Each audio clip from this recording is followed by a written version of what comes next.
जिसको जो कहना है कहने दो, आपका क्या जाता है। ये समय समय की बात है, वक्त सबका आता है। चाहते हैं कि क्या रणनीति होनी चाहिए एनटीए यूजीसी नेट की तैयारी में, तो मैं आपको 4-5 बातें बताऊंगा। तो इस वीडियो को थोड़ा ध्यान से देखते जाइए। आज के इस वीडियो में मैं चर्चा करूंगा कि किस प्रकार से मैंने इस एग्जाम को कई बार कैसे पास किया है। तो जेआरएफ कैसे करें, नेट कैसे करें, इस पर बात करेंगे। अगर आप पीएचडी करना चाहते हैं तो मैं आपके लिए क्या सौगात लेकर आया हूं जिससे कि आपके लिए पीएचडी करना बहुत आसान हो जाएगा। इस वीडियो में आगे चर्चा करने वाले हैं, चर्चा करने वाले हैं कि कैसे तैयारी करें एनटीए यूजीसी नेट की और कैसे तैयार करें नोट्स। ऐसे तमाम मुद्दों पर आज के इस वीडियो में मैं आप लोगों से बात करने वाला हूं, यानी all about net 2023 exam. Syllabus क्या है, पैटर्न क्या है, रिजर्वेशन का क्राइटेरिया क्या है, इन तमाम चीजों पर मैं आप लोगों से बात करने वाला हूं। तो देखो, ध्यान से सुनिए मेरी बात। अगर इस वीडियो को अगर आपने लास्ट तक ईमानदारी के साथ देख लिया तो यकीन मानना एनटीए नेट से संबंधित कोई भी वीडियो आपको खासकर जानकारी के लिए, इंफॉर्मेशन के लिए देखने की आवश्यकता नहीं पड़ी। All about NTA UGC net 2023 यानी 23 की तैयारी कैसे करें, कैसे प्रिपरेशन रखें, क्या रखें, जेआरएफ की रणनीति मैंने कैसे पास किया, इन सभी चीजों को आज की इस वीडियो में मैं समझने वाला हूं। तो चलिए एक एक चीजों के साथ मैं शुरुआत करूंगा। हां, मैं बात करूंगा साथियों की क्या रणनीति होने वाली है 2023 के लिए, जेआरएफ कैसे पास करें। हां, और सबसे बड़ा सवाल आप लोगों के लिए कि भाई साहब पीएचडी करना चाहते हैं हम, लेकिन हमको पता ही नहीं लगता है कि कौन सा टॉपिक हमको चुनना पड़े चाहिए जिससे हमारा एडमिशन आसानी से हो जाए। प्रपोजल क्या होता है, सिनॉप्सिस क्या होता है, कैसे बनाएं, ये सब बातें बताने वाला हूं। रिसर्च पेपर कैसे लिखें, ये सब बातें भी आपको मैं डायरेक्ट हेल्प करूंगा इन सब में। देखो, मैं खुद, अगर आप देख पा रहे होंगे तो मैं खुद नेट जेआरएफ हूं। मैंने खुद ने पीएचडी किया है, टीचिंग का एक्सपीरियंस है कई वर्षों का, पढ़ने पढ़ाने का।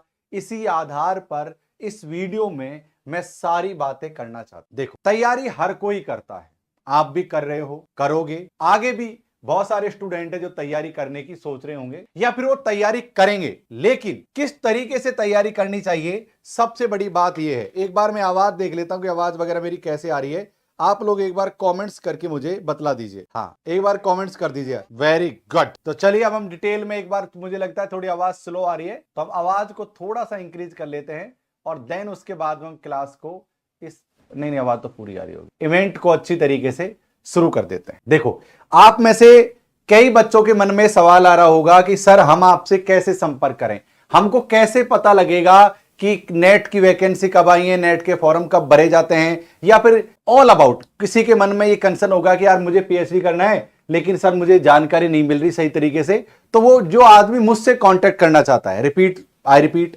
जो आदमी मुझसे संपर्क करना चाहता है, मुझसे कांटेक्ट करना चाहता है, वो इस टेलीग्राम चैनल को जरूर से ज्वाइन कर ले जिसका नाम है डॉक्टर लोकेश बाली अनअकैडमी। जी हां साथियों, डॉक्टर लोकेश बाली अनअकैडमी के नाम से मुझे सर्च कर ले और मुझसे संपर्क करने के लिए इस डिस्क्रिप्शन को वो जरूर से देख ले।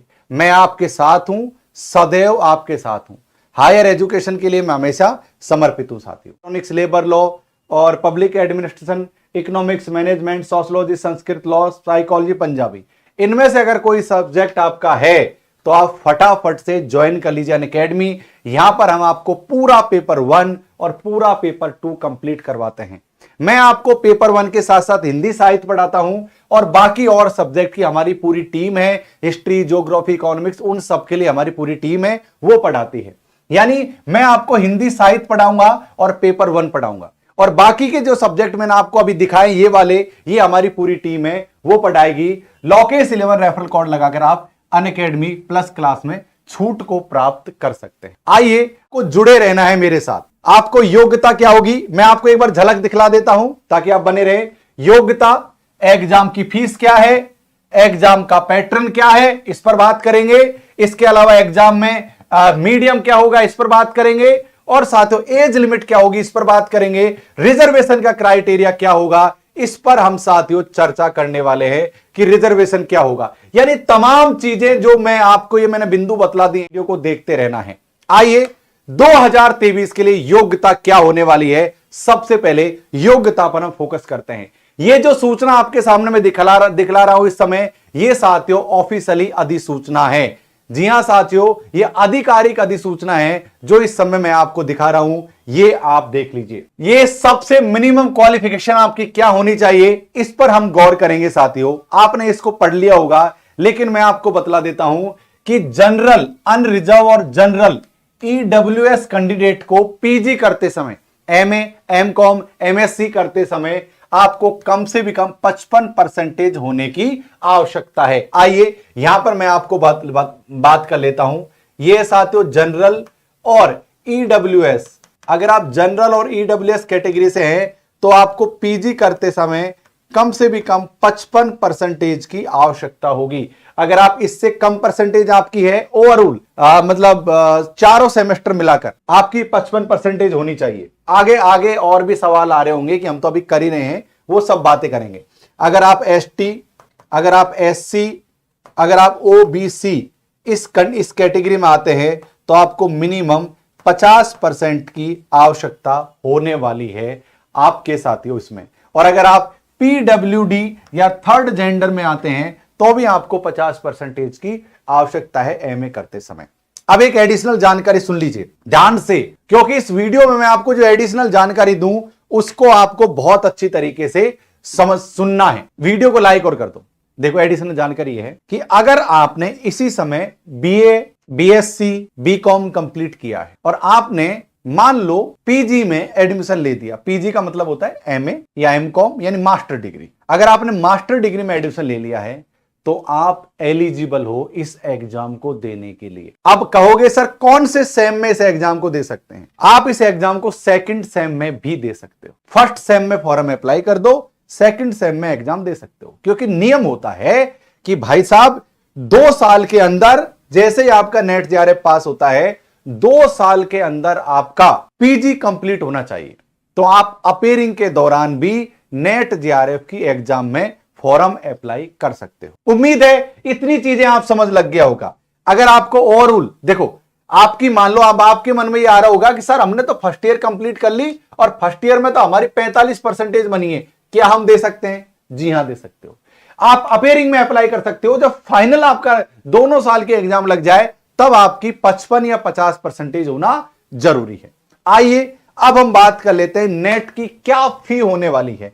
देखो जब भी हम लोग अप्लाई करते हैं, नेट का फॉर्म फिल करते हैं, उस समय साथियों जनरल और ईडब्ल्यूएस की वो अनरिजर्व की होती है 1000 रुपए फीस। और अगर आप जनरल, ईडब्ल्यूएस, ओबीसी में जाओगे तो 500। जी हां साथियों, ओबीएस और ईडब्ल्यूएस नॉन क्रेमिलियर एनसीएल होना जरूरी है, 500 रुपए। और साथियों एसटी एससी अगर कैंडिडेट आप हैं और ऊपर से पीडब्ल्यूडी हैं तो साथियों आपको 250 रुपए फी यहां पर लगने वाली है। आइए अब हम चर्चा कर लेते हैं कि एग्जाम, नेट एग्जाम पैटर्न क्या होता है, एग्जाम में किस तरीके के एग्जाम का पैटर्न हमसे पूछा जाता है। आइए डिटेल्ड में चीजों को जान लेते हैं। साथियों इस वीडियो को लाइक जरूर कर दो। अगर आप चाहते हो कि मैं इंफॉर्मेटिव सेशंस आपके लिए लेकर आऊं तो यार ये आपका कर्तव्य है इस वीडियो को लाइक करना। जितने लोग लाइक करेंगे, अच्छे अच्छे फीडबैक देंगे, कमेंट्स करेंगे, प्रेम दिखाएंगे, प्यार दिखाएंगे, तो मैं इस प्रकार के इंफॉर्मेटिव वीडियोज आपके लिए लेता आता रहूंगा। राइट, तो जाओ साथियों, आप इस प्रकार से मुझे वहां पर देख सकते हो। अब बहुत से लोगों के मन में ये आ रहा होगा कि सर कई लोगों ने वीडियो को लाइक कर दीजिए, ठीक है। मैं अपने बारे में बतलाऊं, ठीक है, मैं एक बार मैं अपने बारे में बतला देता हूं भाई साहब। आइए देखो यार, मुझे आप एक बार मैं अपने बारे में बतला देता हूं। चलिए एक बार आपको मैं अपने बारे में बतला देता हूं, ठीक है। आ जाइए आ जाइए। देखो यार, मेरा नाम है डॉक्टर लोकेश कुमार मीणा। इधर देखिए, पूरी बातें बतलाऊंगा एक बार। मेरा नाम है डॉक्टर लोकेश कुमार मीणा। अनअकैडमी पर विगत 3 साल से मैं आप लोगों का मार्ग प्रशस्त कर रहा हूं और अनअकैडमी पर टॉप एजुकेटर हूं मैं। जी हां साथियों, और जाओ मुझे यहां पर फॉलो कर लीजिए। मैंने पीएचडी किया है, मैंने नेट जेआरएफ किया है, मैंने एसआरएफ किया है, मैंने पीएचडी किया है और इसके अलावा पढ़ने पढ़ाने का कई वर्षों का मेरे पास अनुभव प्राप्त है। तो आप इस नाम से मुझे अनअकैडमी पर सर्च कर सकते हैं। मैंने खुद ने पीएचडी किया है साथियों और पीएचडी का मुझे लंबा अनुभव है इसको पढ़ने पढ़ाने का। चलिए अब हम आ जाते हैं हमारे क्वेश्चंस के ऊपर कि पैटर्न क्या होने वाला है। साथियों, दो पेपर होते हैं एनटीए यूजीसी नेट में।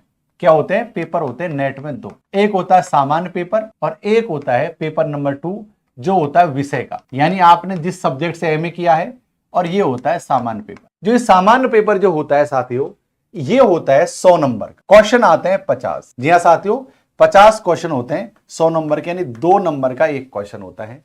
टोटल 50 क्वेश्चन होते हैं, टोटल क्वेश्चन आते हैं 100। जो सेकंड पेपर है साथियों, उसमें 100 क्वेश्चन आते हैं, टोटल होता है आपका 200 नंबर का। यानी इन दोनों को मिलाकर साथियों 300 नंबर का आपका पेपर होता है। अब आइए क्या क्या हमसे पूछा जाएगा, ये इस पर हम और चर्चा यहां पर कर लेते। देखो भाई साहब, यहां पर पेपर 1 में ध्यान से सुनते जाइए, एक एक चीज को समझते जाइए ताकि आसानी हो जाए।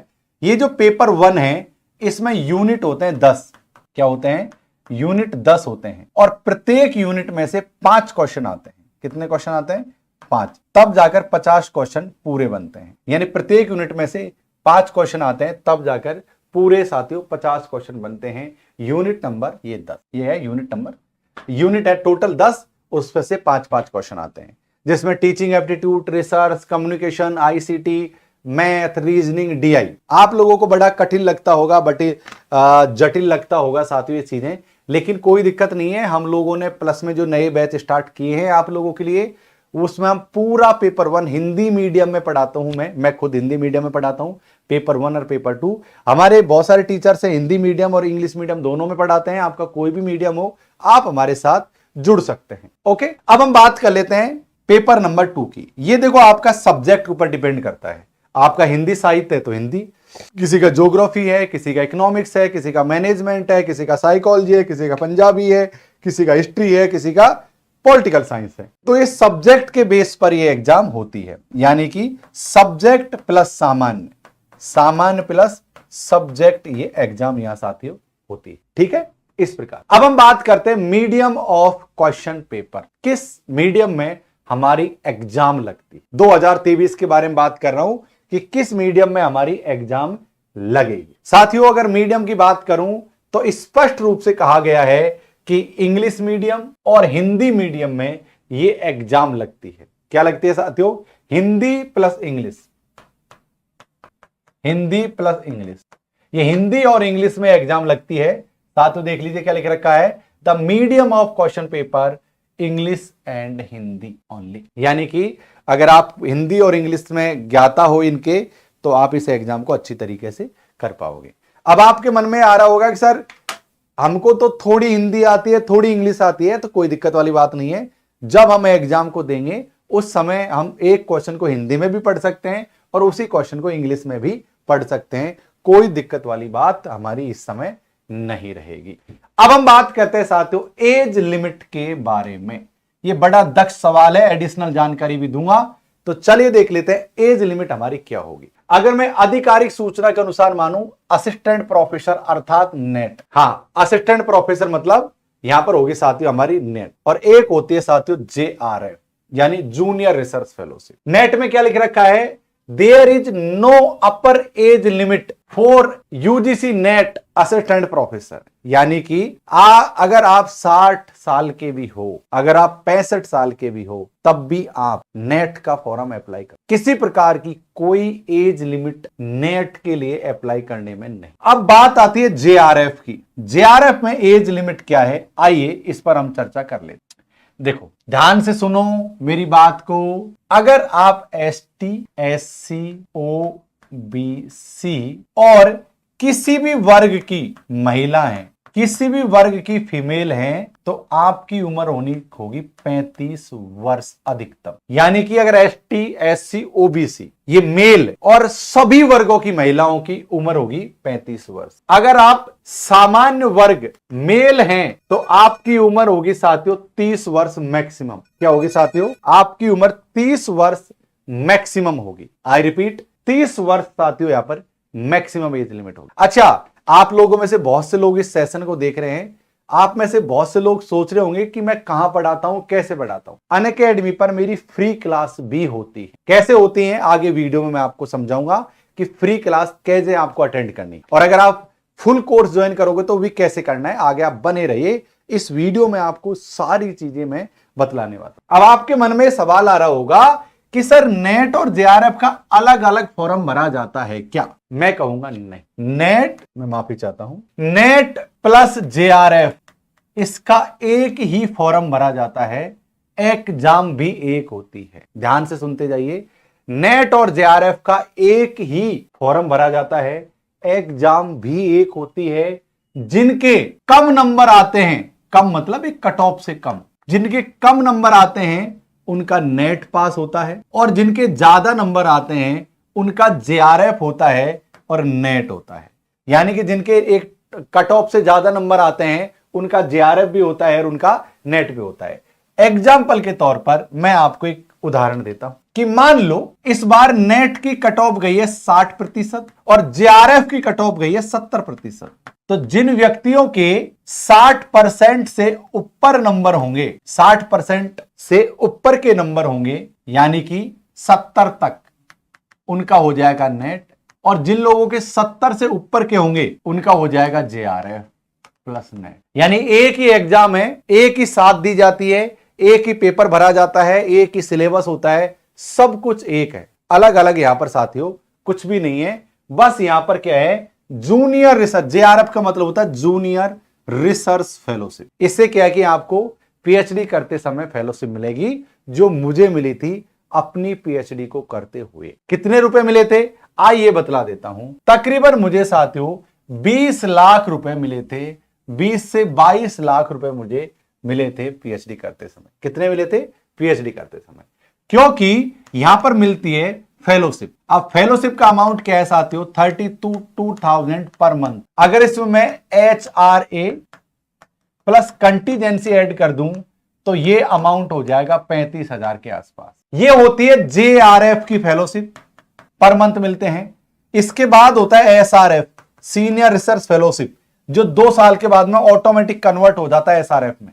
इसकी फेलोशिप है 35,000 प्लस HRA, यानी कि 37, 38, 39,000 रुपए पर मंथ तक फेलोशिप मिलती है। अब आप सोचिए एक सामान्य स्टूडेंट को अगर इतनी फेलोशिप, इतना पैसा मिल रहा है तो भाई साहब कमाल हो जाएगा उसके जीवन में। तो आप देखिए साथियों, एक सर्टेन अमाउंट आपको मिलेगा जिससे आप खुद की पढ़ाई पर भी खर्चा कर सकते हो और अपने माता पिता को भी दे सकते हो, अपने भाई बहन की पढ़ाई में भी आप खर्च कर सकते हो। इतना अमाउंट आपको फेलोशिप करते हुए मिलेगा और एक इतना मौका मिलेगा कि आप अपने पैरों पर अच्छी तरीके से खड़ा हो पाओ। आप लोगों ने देखा होगा कि नेट की एग्जाम में बहुत ज्यादा लोग आ रहे हैं, उसका रीजन है ये 20-25 लाख रुपए। इतने रुपए मिल जाते हैं, 5 साल तक आपको दबा कर पैसा मिलता है सरकार की तरफ से।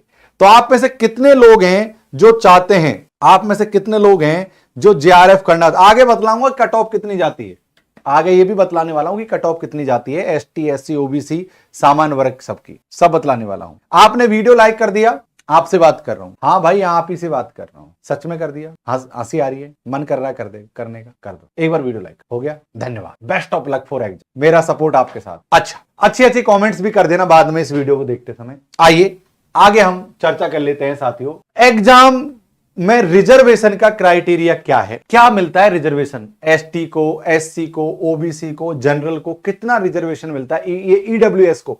और खासकर एक बहुत बड़ा सवाल ईडब्ल्यूएस वाले विद्यार्थियों के, ईडब्ल्यूएस कहते हैं कि सर हम जनरल से अप्लाई करें या ईडब्ल्यूएस से अप्लाई करें। आइए इसके बारे में भी हम थोड़ी सी चीजों का आकलन कर लेते हैं कि ईडब्ल्यूएस से अप्लाई करें या फिर हम अप्लाई करें सामान्य वर्ग से। ध्यान से सुनते जाओ, कोई प्रकार की समस्या नहीं है। ये केंद्र का रिजर्वेशन का पूरा पैटर्न आपके सामने इस समय स्क्रीन पर है। बिल्कुल आपको मैं अच्छी तरीके से शालीनता के साथ समझाने वाला हूं।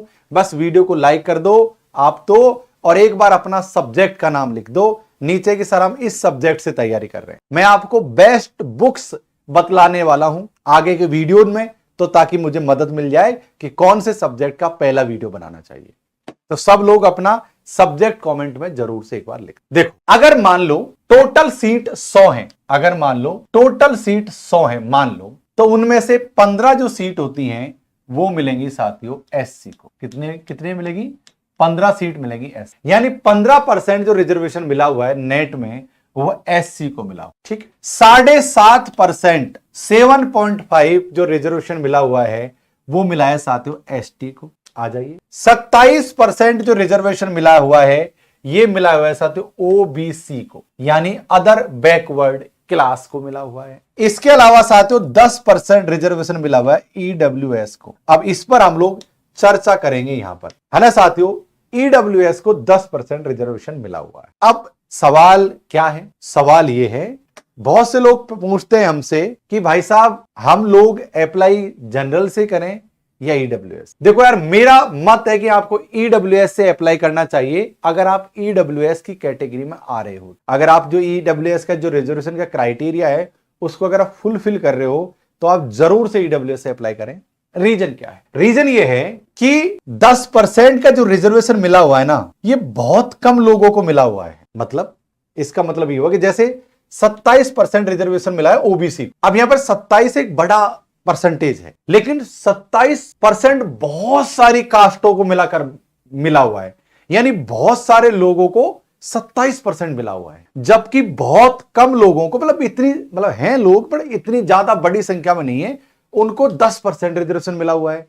तो जो भी स्टूडेंट ईडब्ल्यूएस के हैं और खासकर मुझसे ये कहते हैं कि हमको ईडब्ल्यूएस से अप्लाई करना चाहिए या फिर जनरल से, मैं कहूंगा कि आप अगर ईडब्ल्यूएस की चीजों को फुलफिल कर रहे हो तो आप ईडब्ल्यूएस की कैटेगरी में ही अप्लाई करो। आपको यहां पर ज्यादा बेनिफिट मिलेगा। यहां पर कंपटीशन अदर चीजों की तुलना में कम है। समझ गए आप लोग? तो ये आप ईडब्ल्यूएस से यहां पर अप्लाई करोगे तो आपके लिए ज्यादा अच्छा रहेगा। तो आज साथियों अब आगे बढ़ते हैं और देखो हमने बहुत सारी चीजों पर चर्चा कर ली। अब हम और कई चीजों पर बात करते हैं कि कौन सी बुक पढ़ना हमारे लिए ज्यादा अच्छा है। कौन सी बुक पढ़ना हमारे लिए ज्यादा अच्छा है? देखो, पेपर 1 और पेपर 2 बहुत ब्रॉड सिलेबस, हल्का सिलेबस नहीं। जो भी कुछ था ना इनके पास, एनटीए वालों के पास, सब उठाकर इन लोगों ने इनमें डाल दिया है। नेट जेआरएफ कुछ भी नहीं छोड़ा, सब कुछ उड़ेल दिया है। चाहे मैथ, रीजनिंग, डीआई,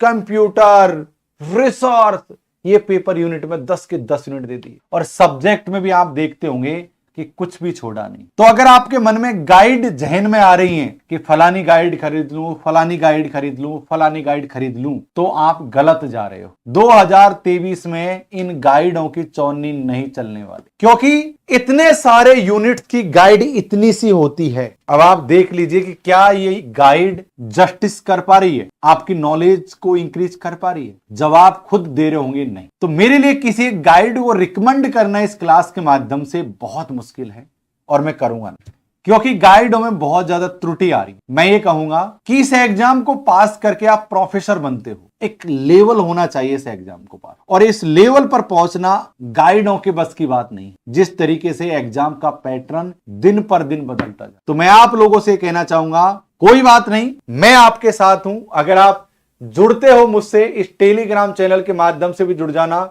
मैं आपको प्रत्येक चीज समझा दूंगा इस टेलीग्राम